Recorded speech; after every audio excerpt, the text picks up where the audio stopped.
ইঞ্চি ইঞ্চি করে ভারত সীমান্তে জমি দখল করছে চীন।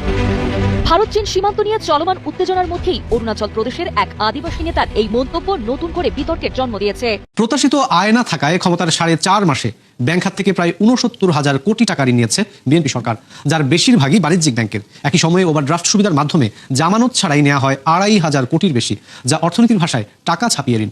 বিশ্লেষকদের মতে সরকারের এই প্রবণতা কঠিন করে তুলবে মূল্যস্ফীতি নিয়ন্ত্রণ। আমি সশ্রদ্ধ চিত্তে আর্থিক টানাটানি ও বিনিয়োগ বাণিজ্যের স্থবির পরিস্থিতির মধ্যেই ক্ষমতায় আসে বিএনপি সরকার। রাজস্ব আয় ঘাটতি ও রাষ্ট্রীয় ব্যয়ের অসম পরিস্থিতি সামাল দিতে নানা দিকে শুরু হয় টাকা জোগাড়ের তৎপরতা। ফলে সহজ উৎস হিসেবে বেছে নেওয়া হয় দুর্বল ব্যাংক ব্যবস্থাকেই। 2026-27 অর্থ বছরের 9,38,000 কোটি টাকার বিশাল বাজেট পাশ হলো জাতীয় সংসদে। কিন্তু এই বাজেট পাশের ঐতিহাসিক দিনেই ঘটল এক নজিরবিহীন ঘটনা। গুরুত্বপূর্ণ এই অধিবেশনে সরকার দলীয় বেশ কয়েকজন সংসদ সদস্যের অনুপস্থিতি দেখে চরম ক্ষোভ প্রকাশ করেছেন প্রধানমন্ত্রী ও সংসদ নেতা তারেক রহমান। বাজেট পাশের দিন কড়া নির্দেশনা ছিল, অধিবেশন শুরুর অন্তত 15 মিনিট আগেই সব সংসদ সদস্যকে উপস্থিত থাকতে হবে। প্রধানমন্ত্রী নিজে সকাল 9:45 অর্থাৎ নির্ধারিত সময়ের আগেই সংসদে হাজির হন, অথচ বেলা 11টায় যখন মুলতবি অধিবেশন শুরু হয় তখন দেখা যায় সরকার দলীয় অনেক এমপি সিটে নেই। সংসদের সকালের সেশনে এই খালি চেয়ারগুলো দেখেই চটে যান প্রধানমন্ত্রী। তিনি তাৎক্ষণিকভাবে কয়েকজন হুইপকে ডেকে পাঠান এবং অনুপস্থিতির কারণ জানতে চান। শুধু তাই নয়, যেসব সংসদ সদস্য অনুপস্থিত ছিলেন তাদেরকে কারণ দর্শানোর বা শোকজ করার কড়া নির্দেশ দেন প্রধানমন্ত্রী। বাংলাদেশের সবচেয়ে ফ্যাসিস্ট ক্রিমিনাল টাউটবাটপার তৈরি করছে এই বিশ্ববিদ্যালয়। গত 30-40 বছরের এই আওয়ামী ফ্যাসিবাদ, এই বিজেপির হিন্দুত্ববাদ, বাম পতিত যে স্বৈরাচার তৈরি হয়েছে সবগুলো এখান থেকে তৈরি হয়েছে। এখনো শিক্ষকদের একটা বিশাল অংশ হচ্ছে এই মুসলমান নামধারী হিন্দুত্ববাদী অমিত শাহ। ওর পুরো আপাদমস্তক 3.5 হাত, ওর নাম শুধু মোহাম্মদ, ওর নামে আব্দুল্লাহ আছে, কিন্তু ওর চরিত্রের ভিতরে হেমন্ত, শুভেন্দু অধিকারী, অমিত শাহর চরিত্র দেখতে পাবেন। প্রতি পদে পদে ওর চরিত্র আছে। এটা এখনো সেই হিন্দুত্ববাদী ক্যারেক্টার ধারণ করে। বিএনপি 6 সালে পতন হয়েছিল, তারা দেশ ছেড়ে যায়নি কিছু না, তাও তাদের ক্ষমতা আসতে লাগছে 19 বছর। আর এরা সব পলায় বলে কালকেই ক্ষমতা এসে যাচ্ছে, পাগল হয়েছে সব।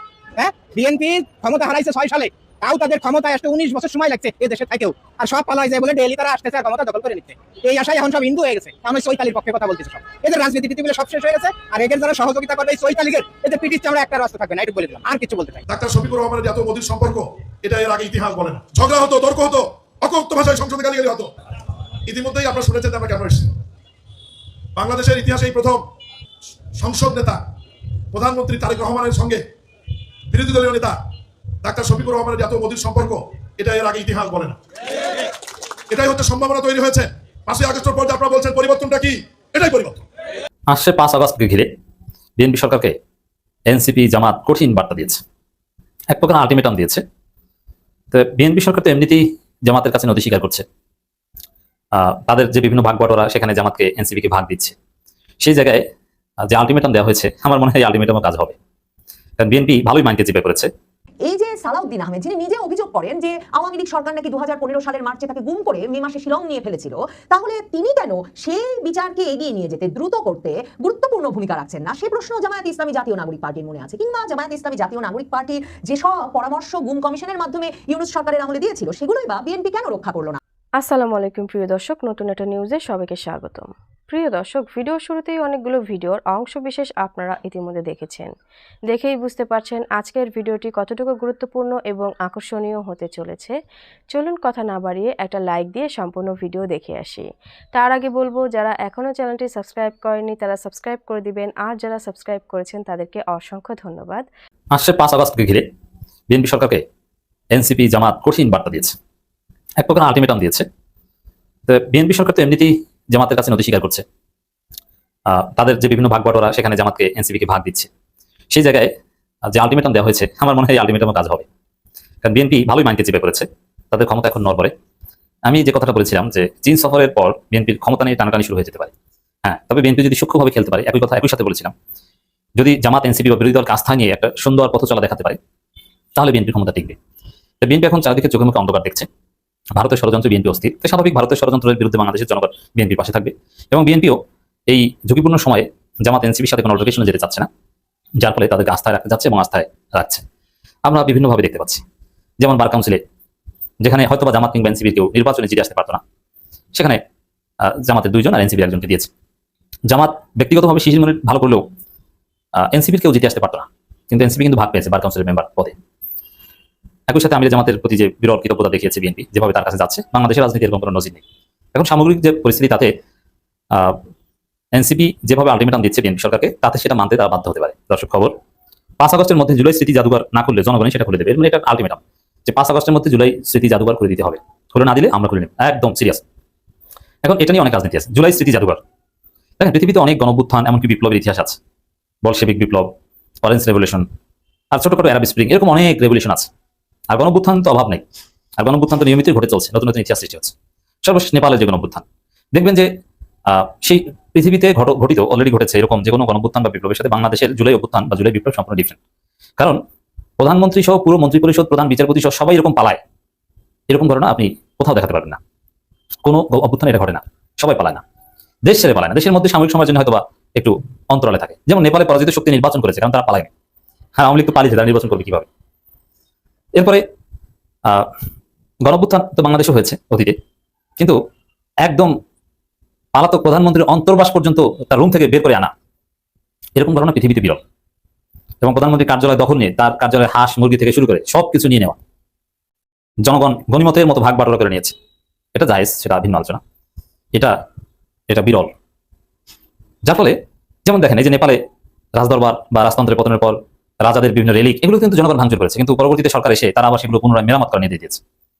তো এই জন্য গণভবন, যেটাকে জুলাই জাদুঘর বলি, শেখ হাসিনার যে ভবন ছিল কার্যালয়, প্রধানমন্ত্রীর কার্যালয়, সেই গণভবনকে যদি জাদুঘর করা যায়, এটা প্রথম কথা হচ্ছে যে ইন্ডিয়ান হেজিমনির একটা পতন। এটা যে ইন্ডিয়ার হেজিমনি এখন জাদুঘরে পরিণত হয়েছে, এই জন্য ভারত খুব ষড়যন্ত্র করছে এখনো, না না গণভবনকে জাদুঘর করতে দেওয়া যাবে না। ভারতপন্থী মন্ত্রী দায়িত্ব পেয়েছে, যার ফলে তিনি এটা আটকে রাখছেন, কারণ এটা খুব সিরিয়াস একটা বিষয়। ওখানে বসেই ভারত তার আধিপত্যবাদ পরিচালনা করতো, সেটা এখন জাদুঘর হয়ে যাবে। এবং এটা যদি জাদুঘর হয়ে যায়, তাহলে যুগে যুগে আরো যারা এরকম আধিপত্যবাদী শক্তির এজেন্ট ক্ষমতা আসতে চাইবে বা থাকবে, দালালি করবে, তাদের জন্য এটা একটা শিক্ষা, এটা আন্দোলনের অটো একটা অনুপ্রেরণা। ওই জাদুঘর দেখেই প্লাবান আন্দোলন শিখবে, ওই জাদুঘরে বাচ্চারা যাবে আর তাদের রক্তের মধ্যে আন্দোলন ঢুকে যাবে। উল্টাপাল্টা যে করবে, ভারতের দালালি যে করবে, তার একদম শেষ করে দিতে হবে। এই জন্য এটাকে জাদুঘর করতে দিতে অনেকেই চায় না, ঠিকই রাখতে চায়, নানান প্রক্রিয়ার মধ্য দিয়ে জুলাই জাদুঘর উন্মুক্ত করা থেকে বিরত রাখতে চায়। অথচ জুলাই জাদুঘর ওটা একটা রেলিক, এখানে তো নতুন কিছু নির্মাণের কিছু না, ওটা খুলে দিতে 1 মাসের সময় লাগে না, কিন্তু এখনো জুলাই জাদুঘর খুলে দেওয়া হয়নি। এখানে আন্তর্জাতিক রাজনীতি আছে, ভারতের ষড়যন্ত্র আছে, এবং বিএনপির মধ্যে যারা ভারতের দালাল কিংবা যাদের মনের মধ্যে স্বৈরাচারী বীজ আছে, অথবা যারা হবু ফেসিস্ট, তাদের মনে বড় কষ্ট যে এটা জুলাই জাদুঘর হবে, একদিন তো আমাদের অবস্থা এরকম হতে পারে, যার ফলে জুলাই জাদুঘর আটকে রাখছে। কিন্তু এই জায়গায় জুলাইপন্থীরা জিরো টলারেন্স, যা আপনি খুলে না দিলে আমরা যেরকম জুলাই মানে এই গণভবন যেরকম দখল করেছি, ওইভাবে যে খুলে দেবো, গেট করে দেবো। 5 আগস্ট জনগণ হাজার হাজার জনগণ মিছিল নিয়ে ওখানে যাবে, তারপরে গেট করে দেবে। কারণ সরকার এটা হজম করতে পারবে না। এনসিপি নাহিদ ইসলামী কথা বলেছেন যে 5 আগস্টের মধ্যে জুলাই স্মৃতি জাদুঘর না খুলে জনগণ সেটা খুলে দেবে, মানে প্রধানমন্ত্রীকে স্পেশাল ব্যবস্থা নিতে হবে। আর যদি না নেয়, তাহলে নাহিদ ইসলামটা খুলে ফেলবে। জামাতের লোকজনের সেম দাবি যে 5 আগস্টের মধ্যে জুলাই জাদুঘর খুলে দিতে, এমনকি আমির জামাত নিজে বিষয়ে দৃষ্টি আকর্ষণ করেছেন। তো দর্শক, এই জায়গায় বিএনপি এটা খুলে দিতে বাধ্য হবে বলে আমি মনে করি, কারণ না খুলে দিলে ওই যে 5 আগস্ট জনগণ খুলে নেবে, আর এটা হজম করার শক্তি নাই। আমি প্রথমে এই কারণে একটু ভিন্ন আলোচনা করেছি যে এমনিতেই বিরোধী দলকে খুব আস্থায় নিয়ে চলতে চাচ্ছে এই মুহূর্তে বিএনপি সরকার, বিরোধী দলকে একটু রাগাতে চাচ্ছে না, যার ফলে এনসিপির মতো দল যারা বার কাউন্সিলের মেম্বার কিছুতেই হতে পারতো না, তাদেরকেও ভাগ দিয়েছে, তাদের এক আইনজীবীকে বার কাউন্সিল বুঝেন এটা কি? বাংলাদেশের সবচেয়ে প্রেস্টিজিয়াস বডিদের মধ্যে একজন আইনজীবীর জীবনে বার কাউন্সিলের মেম্বার হতে পারার মতো সম্মান আর কিছু নেই। এবং আইনজীবীদের সনদে আইনজীবী তৈরি করে, এবং আইনজীবী ছাড়া তো বিচার বিভাগ চলে না, এবং আইনজীবীদের মধ্যে থেকেই কেউ না কেউ এক পর্যায়ে প্রধান বিচারপতি হয়। আর বিচার বিভাগ প্রধানমন্ত্রী রাষ্ট্রপতিকেও খেয়ে দিতে পারে। সেই জায়গায় প্রোডাকশন হাউস হচ্ছে বার কাউন্সিল, সেইখানে ভাগ পাচ্ছে এনসিপি। চিন্তা করছেন, এর অর্থ হচ্ছে যে জামাত এনসিপিকে মোটেও রাগাতে যাচ্ছে না সরকার। তো সেখানে এই জুলাই জাদুঘর নিয়ে সরকার কেন বাড়াবাড়ি করতে যাবে? তো এখানে নিতাই চৌধুরীরা জুলাই জাদুঘর নিয়ে টালবানা করছেন, কিন্তু আমার মনে হয় এই জামাতের লোকজন কিংবা এনসিপির ছেলেরা নাহিদ ইসলামরা যেভাবে বার্তা দিচ্ছে, আলটিমেটাম দিচ্ছে, তাতে মাননীয় প্রধানমন্ত্রী নিজে নিতাই চৌধুরীকে নির্দেশনা দিতে পারেন যে নিতাই, তুমি যেসব চিন্তাভাবনা নিয়ে আসো ওটা আপাতত বাধ্য, যেভাবে পারো 5 আগস্টের আগে জুলাই জাদুঘর খুলে দেওয়ার ব্যবস্থা করো, নইলে কিন্তু ওরাই খুলে ফেলবে। এটাই ঘটতে যাচ্ছে বলে আমি বিশ্বাস করি। বাংলাদেশের স্বরাষ্ট্রমন্ত্রী সালাউদ্দিন আহমেদ নিশ্চিতভাবেই তারেক রহমানের মন্ত্রিসভার সবচেয়ে আলোচিত মন্ত্রী এবং সংসদের বাইরে সর্বত্র তিনি সবচেয়ে সরব বটে। সালাউদ্দিন আহমেদকে নিয়ে একটা প্রতিবেদন ছেপেছে সাম্প্রতিক সময়ে বাংলাদেশের যে দৈনিকগুলো বিভিন্ন আলোচিত প্রতিবেদন করে সকলের নজর কেড়েছে, তার মধ্যে একটি নতুন দৈনিক টাইমস অফ বাংলাদেশ। তারা বলেছে যে সালাউদ্দিন আহমেদ যত কথা বলছেন সব বিষয়ে, সব মন্ত্রণালয় বিষয়ে, নিজের কাজটা ঠিকমতো করছেন না।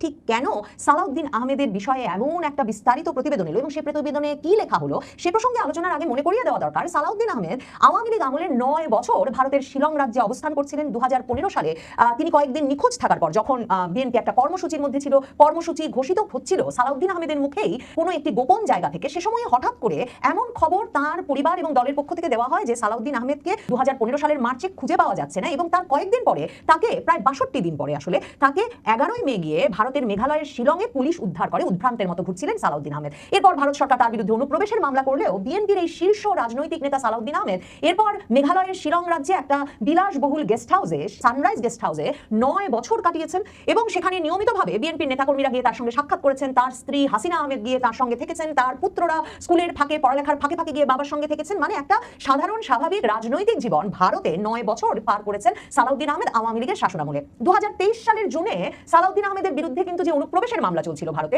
সেটাও শেষ হয় এবং তারপর সরকার তাকে তার আবেদনের প্রেক্ষিতে একটা ট্রাভেল পাসও অনুমোদন দিয়েছিল। কিন্তু সালাউদ্দিন আহমেদ ফেরেন না। সালাউদ্দিন আহমেদ ফেরেন শেখ হাসিনা সরকারের পতনের পর 2024 সালের 11ই আগস্ট। এরপর এবং আগে থেকেই এই কথাটা জোরালোভাবে নানা সূত্রে আছে যে সালাউদ্দিন আহমেদ আসলে ভারতের আতিথ্যে ছিলেন এবং তাকে শিলং সালাউদ্দিন ডেকে অনেকেই ভারত 9 বছর ধরে বিরোধী রাজনীতিবিদ হিসেবে একরকম ভাবে তাকে প্রস্তুত করেছে, বিএনপির ভেতরে ভারতের প্রভাব রাখতে তাকে একটা সূত্র হিসেবে ব্যবহার করতে তৈরি করা হয়েছে, এরকম নানা রকম তত্ত্ব দিয়ে আসা হয়। এমনকি 2023 জুনে ভারতের অনুপ্রবেশের মামলাটা শেষ হয়ে গেলে 2023 নভেম্বরে যখন বিএনপি ব্যাপক শেখ হাসিনা বিরোধী, আওয়ামী লীগ বিরোধী আন্দোলন গড়ে তোলে, সেই সময়টাতেও কিন্তু অনলাইনে বসে ভারত বসে বিএনপির আন্দোলনের পুরো নেতৃত্বটা তারেক রহমান এই সালাউদ্দিন আহমেদকে দিয়ে দিয়েছিলেন। সালাউদ্দিন আহমেদ তারেক রহমানের অত্যন্ত ঘনিষ্ঠ ব্যক্তি এবং 2024 11ই আগস্ট তিনি ফিরে এসেই বিএনপির একেবারে তারেক রহমানের পরের সর্বোচ্চ নেতা হিসেবেই ভূমিকা পালন করেছেন এবং তারপর সকল সংস্কার প্রস্তাব, ইউনূস সরকারের সঙ্গে যত দর কষাকষি সবকিছুতেই তিনি একেবারে সামনের সারিতে ছিলেন। স্বরাষ্ট্রমন্ত্রী হয়েছেন বিএনপি সরকারের তারেক রহমানের মন্ত্রিসভায় এবং তিনি সংসদে শপথ নেওয়ার দিন থেকে পরিষ্কার ভাষায় বলেছেন যে ওইসব জুলাই সনদ সংস্কার যা মানে নানা কিছু যে চলেছে ইউনূস আমলে, এসবে তারা রাজি হয়েছিলেন, কারণ তাদের কাছে পাকা খবর ছিল ওসবে তারা রাজি না হয়ে গেলে ইউনূস সরকার নির্বাচনটা আরো পিছিয়ে দেবে। কাজেই ওই যে তারা সংবিধান সংস্কার পরিষদের সদস্য হিসেবে শপথ নেবেন কিংবা জুলাই সনদ একেবারে হুবহু অনুমোদন করে দেবেন সংসদে, এসব কথা যে ওই ইউনূসের বিভিন্ন দরবারে বসে বলেছিলেন, এসব বলেছিলেন নির্বাচনটা করিয়ে নিতে, এখন আবারও সংবিধান অনুযায়ী পথ চলতে হবে। এহেন সালাউদ্দিন আহমেদ মানে সংসদের বাইরে সবচেয়ে বেশি সরব সোচ্চার সরকারের যে কোনো অবস্থান সম্পর্কে জানাতে এখন এই যে পত্রিকাটি টাইমস অফ বাংলাদেশ তারা এই শিরোনামে একটা খবর ছেপেছে আজকে যে বসি উইদাউট অ্যাকাউন্টেবিলিটি, মানে কোনো জবাবদিহিতা নাই কিন্তু যিনি সবার উপরে বসি মানে মাতব্বরি করে যাচ্ছেন। এখন এই মাতব্বরির শক্তির উৎস কি সে প্রসঙ্গে মানে তার বিরুদ্ধে একটা বদনাম আছে, এই যে তার মন্ত্রিসভায় ঢোকা, বিএনপিতে এতটা জোরালো অবস্থান পাওয়া থেকে শুরু করে তারেক রহমানের সঙ্গে সকল ঘনিষ্ঠতা, সেগুলোর পেছনে ভারত সূত্র একটা কাজ করে, ভারতের প্রশিক্ষণ, ভারতের দীর্ঘ সময় অবস্থান, ভারতের সঙ্গে তার সংযোগ, এগুলো একটা বড় ভূমিকা রাখেই। কিন্তু এই পত্রিকাটি এই কথাটাও বলছেন যে সালাউদ্দিন আহমেদ নিজের মন্ত্রণালয়ের চেয়ে অনেক বেশি সময় কাটান প্রধানমন্ত্রীর দপ্তরে এবং তার বাইরে তিনি সচিবালয়ে যাওয়ার টাইমই পান না। তিনি মূলত তার সরকারি বাসভবন আর গুলশানে তার ব্যক্তিগত বাসভবনের মধ্যে ভাগাভাগি করে তার কাজের সময়টা পার করেন।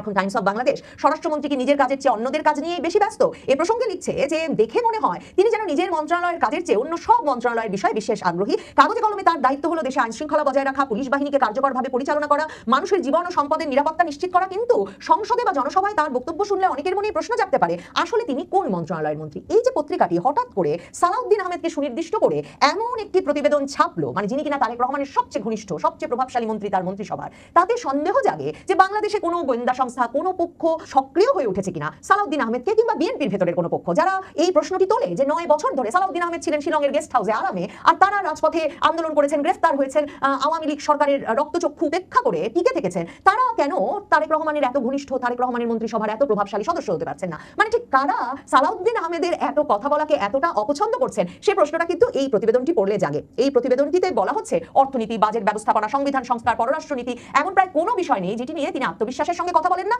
তবে নিজের মন্ত্রণালয়ের প্রসঙ্গ এলে তাকে বরং চুপচাপ দেখা যায়, কারণ দেশের আইন শৃঙ্খলা পরিস্থিতি বাস্তবে খুব একটা ভালো নয়। দেশের আইন শৃঙ্খলা পরিস্থিতিটা যে খারাপ, মানে এই টাইমস অফ বাংলাদেশে আজকেও একটা শিরোনাম তারা করেছে যে গোপন যে হত্যাকাণ্ড, হিডেন কিলিংস, তা 22% বেড়ে গেছে এবং নদীতে যে লাশের সারি সেটা তো সেই 2024 আগস্টের পর থেকেই ক্রমাগতভাবে খবর হচ্ছে এবং প্রতি মাসে লাশের সংখ্যা বাড়ছে। এই খবর হচ্ছে টাইমস অফ বাংলাদেশ বলছে যে নদীর পাশাপাশি রেল লাইনেও বিপুল পরিমাণ মৃতদেহের সন্ধান পাওয়া যাচ্ছে, কারণ নদীতে পাওয়া মৃতদেহ এবং রেল লাইনে পাওয়া মৃতদেহ এত নষ্ট হয়ে যায় যে কোনো প্রমাণাদি খুঁজে পাওয়া যায় না, এমনকি এদেরকে শনাক্তও করা যায় না। কাজেই মানে একেবারে সুনির্দিষ্টভাবে ইচ্ছাকৃতভাবে যে হত্যাকাণ্ড ঘটিয়ে নদীতে আর রেল লাইনে ফেলে রাখা হচ্ছে সেটা এখন অপরাধ বিশেষজ্ঞরা মনে করছে না। অথচ সালাউদ্দিন আহমেদ সংসদে অন্য যে কোনো মন্ত্রণালয়ের বিষয়ে বক্তব্য দিতে অত্যন্ত সক্রিয় ভূমিকা রাখছেন। বাজেট আলোচনায় অংশ নিয়ে জামায়াতে ইসলামীর সংসদ সদস্য মোহাম্মদ আবুল খালিদ বলেছেন যে কোনো সংবাদপত্র খুললেই, টাইমস অফ বাংলাদেশ বলছে যে কোনো সংবাদ মাধ্যম খুললেই শুধু রক্তপাত আর লাশের খবর, মানুষ ঘর থেকে বের হলে নিরাপদে ফিরে আসতে পারবে এমন নিশ্চয়তা নেই। অথচ স্বরাষ্ট্রমন্ত্রীকে দেখে মনে হয় পুরো মন্ত্রিসভার দায়িত্ব যিনাও তিনি একাই পালন করছেন। তিনি অর্থনীতি বোঝেন, সংবিধান সংস্কার বোঝেন, কিন্তু তার নাকের ডগায় পুলিশ কি করছে,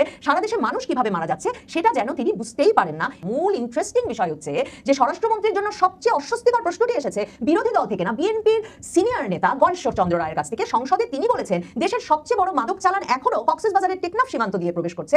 এই এলাকা স্বরাষ্ট্রমন্ত্রী নিজের এলাকার কাছাকাছি, সালাউদ্দিন আহমেদ কক্সবাজারের। হালকা রসিকতার সুরে গয়েশ্বর রায় বলেছেন, আগে আমরা বদির কথা শুনতাম, এখন তো বদি নেই, তাহলে এখন সেখানে দায়িত্বে কে? মাদক ব্যবসায়ীরা তো মন্ত্রীর নিজের এলাকার মানুষ, তিনি নিশ্চয়ই জানেন তারা কারা। এত দিনে তো ওই পথ দিয়ে মাদক আসা যাওয়া বন্ধ হয়ে যাওয়া উচিত ছিল। সত্যি যদি তারেক রহমানের একেবারে নিরবচ্ছিন্ন আশীর্বাদ থাকতো স্বরাষ্ট্রমন্ত্রী সালাউদ্দিন আহমেদের উপর, তাহলে কি সত্যি গয়েশ্বর চন্দ্র রায় সংসদে দাঁড়িয়ে এমন মন্তব্য করে ফেলতেন? নাকি তারেক রহমান লবির বাইরে, তারেক রহমানের ভক্ত দল সমর্থক দলের বাইরে বিএনপির ভেতরে সেই সিনিয়র নেতাদের ক্ষোভ ক্রমাগত বাড়ছে, যারা অনেকেই মনে করছেন তারা যথাযথ গুরুত্ব, সম্মান এবং পদ এইবার সরকারে পান নাই, কারণ তারেক রহমান লন্ডনে বসে তার লন্ডন জীবনে ঘনিষ্ঠ ব্যক্তিদেরকেই সরকারে এসে গুরুত্বপূর্ণ জায়গায় বসানোর সিদ্ধান্ত যেমন নিয়ে এসেছেন, তেমনি সালাউদ্দিনের মতো নেতারা কিংবা এমনকি খলিলুর রহমানের মতো দলের বাইরের ব্যক্তিবর্গ বিভিন্ন দেশের পরামর্শে আসলে বিএনপির এই মন্ত্রিসভায় ঢুকে গেছে এবং সরকারে অত্যন্ত গুরুত্বপূর্ণ হয়ে উঠেছে। টাইমস অফ বাংলাদেশ বলছে, গত 28 জুন রাতে স্বরাষ্ট্রমন্ত্রী সংসদে প্রায় 1 ঘন্টা বক্তব্য দেন। এই বক্তব্যের বড় অংশ জুড়েই ছিল জামায়াতে ইসলামীর সমালোচনা। নিজের মন্ত্রণালয়ের কাজের হিসাব ছিল খুবই কম। এতে বিরক্ত হয়ে বিরোধী দলের সংসদ সদস্যরা ওয়াকআউটও করেন এবং বিষয়টি সংসদের বাইরেও আলোচনার জন্ম দেয়, কারণ সংসদের প্রতি মিনিট পরিচালনায় করদাতাদের প্রায় 3 লাখ টাকা ব্যয় করতে হয়। সেই মূল্যবান সময়ে নিজের মন্ত্রণালয়ের জবাবদিহিতার বদলে, অর্থাৎ আইন শৃঙ্খলা পরিস্থিতির এত খারাপ অবস্থা কেন, যে প্রশ্নটা বাংলাদেশের সকল মানুষের মনে, সে বিষয়ে কোনো কথা বলা ব্যতি রেখে স্বরাষ্ট্রমন্ত্রী রাজনৈতিক বক্তৃতায় ব্যয় করেন। এটাও আবার মনে রাখতে হবে যে জামায়াতে ইসলামী বলুন, জামায়াতে ইসলামীর ইসলামী ব্যাংক বলুন, এই সব বিষয়ে প্রধানত সবচেয়ে কড়া বক্তব্য রাখেন কিন্তু বিএনপির তরফে সংসদে বসে সালাউদ্দিন আহমেদ। কাজেই জামায়াতে ইসলামীও যে তারেক রহমানের এই স্বরাষ্ট্রমন্ত্রীর বিষয়ে যথেষ্ট সন্তুষ্ট হবে না, সেটাও খুব গুরুত্বের সঙ্গে মাথায় রাখা দরকার। আবার দেখেন, স্বরাষ্ট্রমন্ত্রীর কাছে জামায়াতে ইসলামীর যে সব প্রত্যাশা, সেগুলো কি পূরণ হচ্ছে?